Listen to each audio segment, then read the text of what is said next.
Hey there, Internet! Today I'm going to talk to you about Pokemon Go. Now, first of all, before I get started, you will notice a lack of gameplay anywhere in the video. There's a couple of reasons for that. First of all, it's really hard to record an iPhone.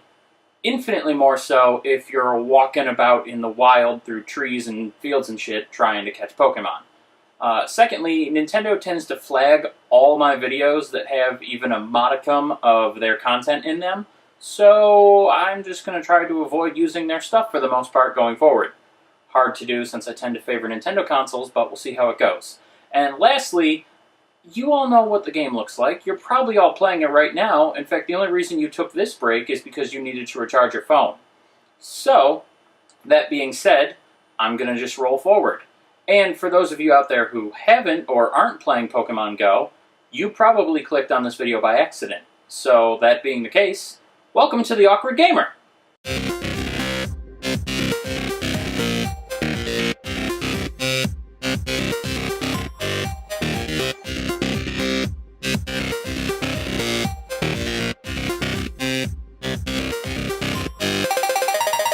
Alright, so as you all know, wait a minute. Much better.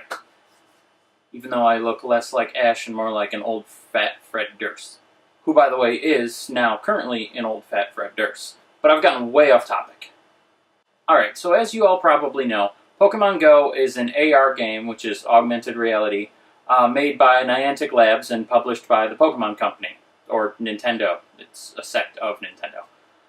It's currently available on iOS and Android devices in most parts of the world, and basically what it is a game that lets you walk around in real life and catch Pokemon. Yay! And since I was lucky enough to find some time in between the server outages to actually play the game, I figured I'd come here and talk to y'all about some of the good and bad things about it. One of the first things I will say, and it is kind of a negative, is that when you encounter wild Pokemon, you don't get to battle them with the Pokemon in your team. When you start out, you're given your choice of starter Pokemon, Bulbasaur, Charizard, or Squirtle, of course. Charmander, not Charizard. Little Freudian slip there. And as you go out, you encounter other wild Pokemon, but when you find them, instead of battling, all you do is just throw Pokeballs at them until one of them sticks. It's kind of disappointing because battling and then catching the Pokemon has kind of been canon and the whole point of the game since its very early conception. And even the catching of the Pokemon with the Pokeballs is a bit wonky.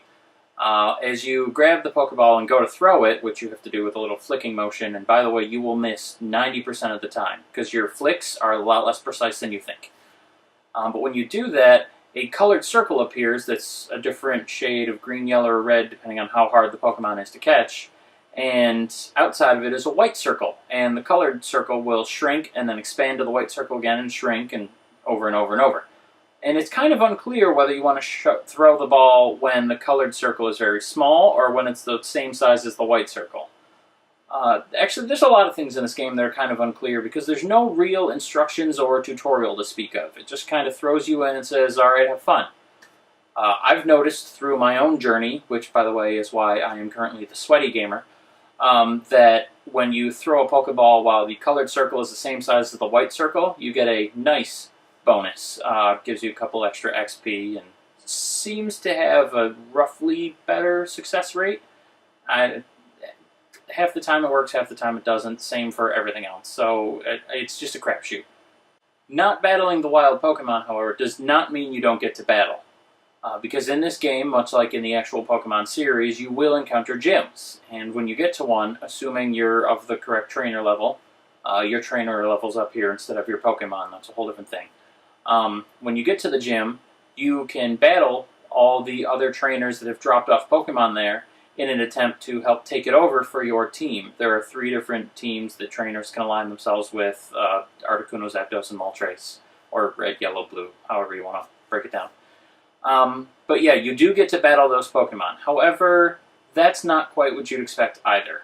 It's not the same strategic turn-based combat that you're used to in all the other Pokemon games. Instead, it's more of just a tapping frenzy.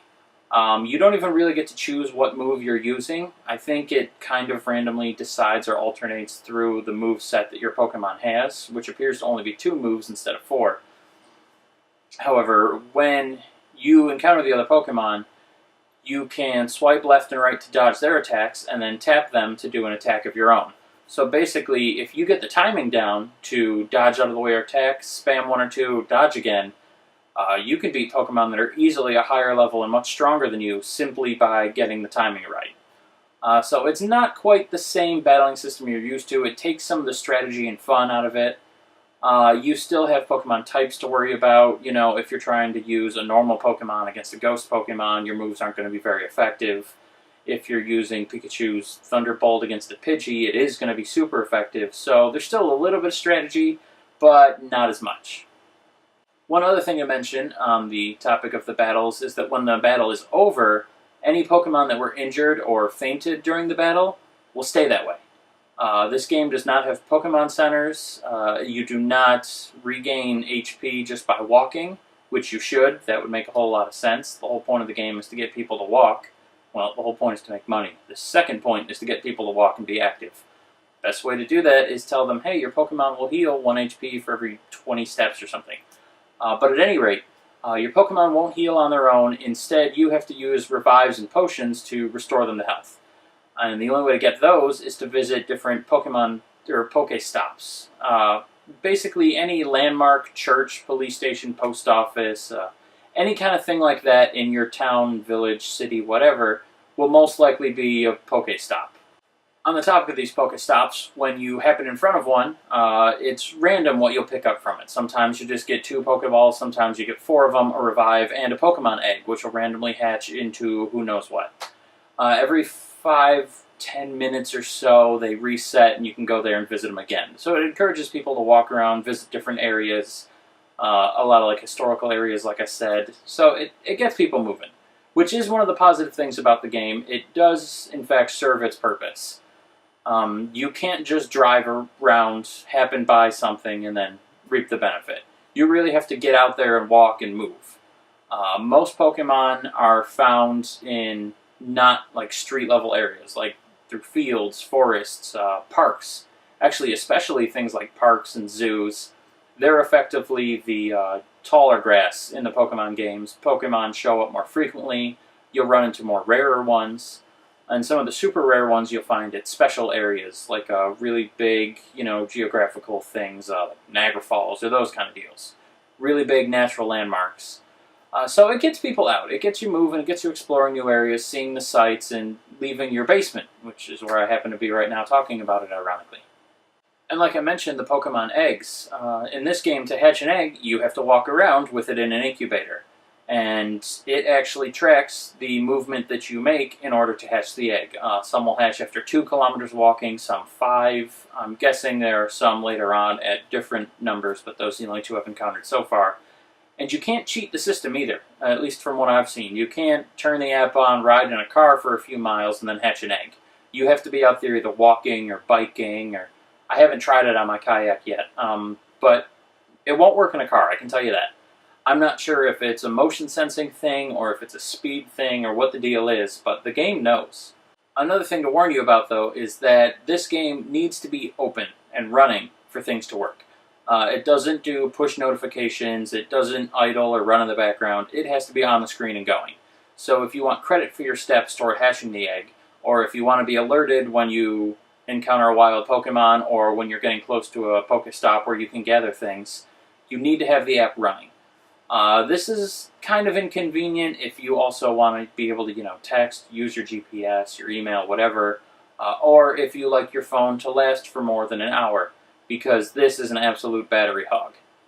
So, like I said, it is convenient, but this is something that may be fixed in the future. Honestly, everything I've mentioned is probably something that will be fixed in the future, because within 24 hours of launching, this game is one of the highest grossing apps ever, and Nintendo stock jumped almost 10% just from the launch of the game.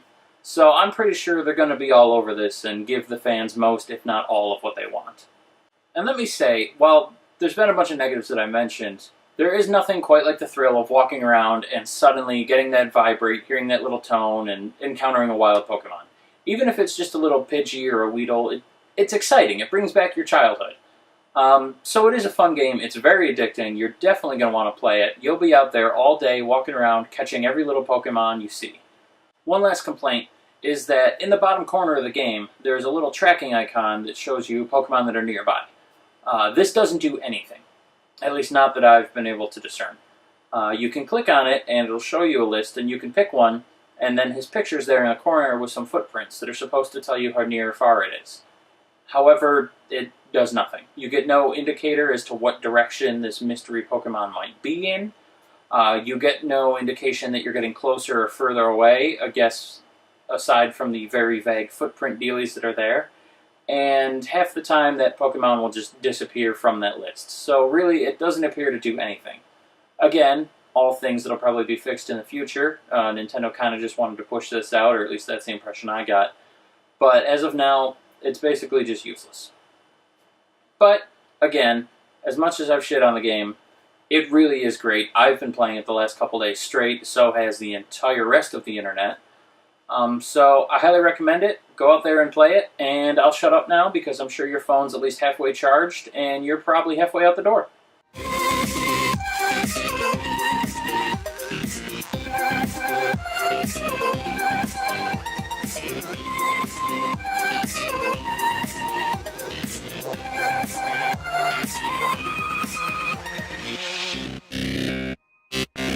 Oh, one last little pro tip.